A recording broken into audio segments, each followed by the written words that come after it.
So what do you do about this? What if you can't figure out how to shift, or you can't get your groups to shift to the left?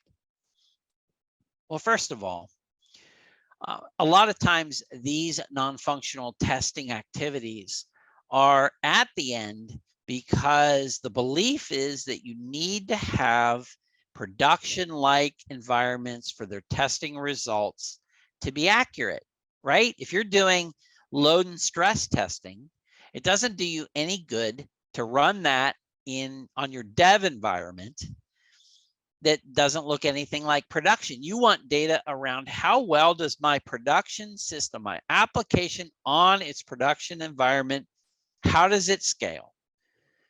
How does it handle load? What happens when I stress it? All right. So that's why those test environments and that type of testing is often done late in the life cycle. But you can crack off portions of non-functionals. Not everything, in my experience, often lumped together into the testing that we do late in the life cycle needs to be done on production-like environments. I'll give you two examples. So we need to do load and stress on a production-like environment, but I can profile my code and see how fast it is and see if it's getting faster or slower. I can do that all the way back in development environments, right? And all I'm trying to do is figure out, is my code getting slower? Is it getting slower slowly? Or is it getting slower really fast? If it's getting slower really fast, I might want to fix that right back in development because I know that's going to impact my performance results when I do my load and performance testing late in the process. Another one is security.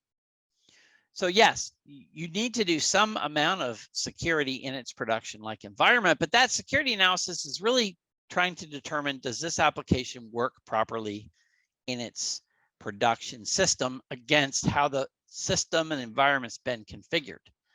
I can check for web vulnerabilities at any point in the process. I can scan my code looking for code weaknesses way back when developers are writing the software. Those things don't have to wait to the end. So I can crack them off and do them earlier. The other thing you can do is work to make all your environments look like production. Now, certain environments, this is a lot easier than others, right? If you're in an embedded environment, that's going to be tough, not undoable, but tougher. But as we move to the cloud, as more and more of our operational and production systems are in the cloud, what we stand up for our production environment, in theory, we could stand up for QA, we could stand up for build, we could stand up for dev. And once everything looks like production, you can run this non-functional testing whenever it's convenient for you.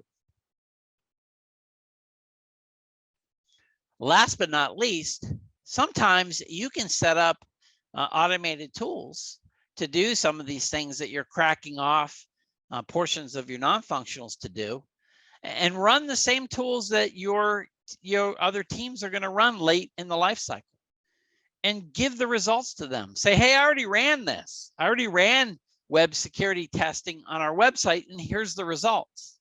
Share it with them. Share it with the security team.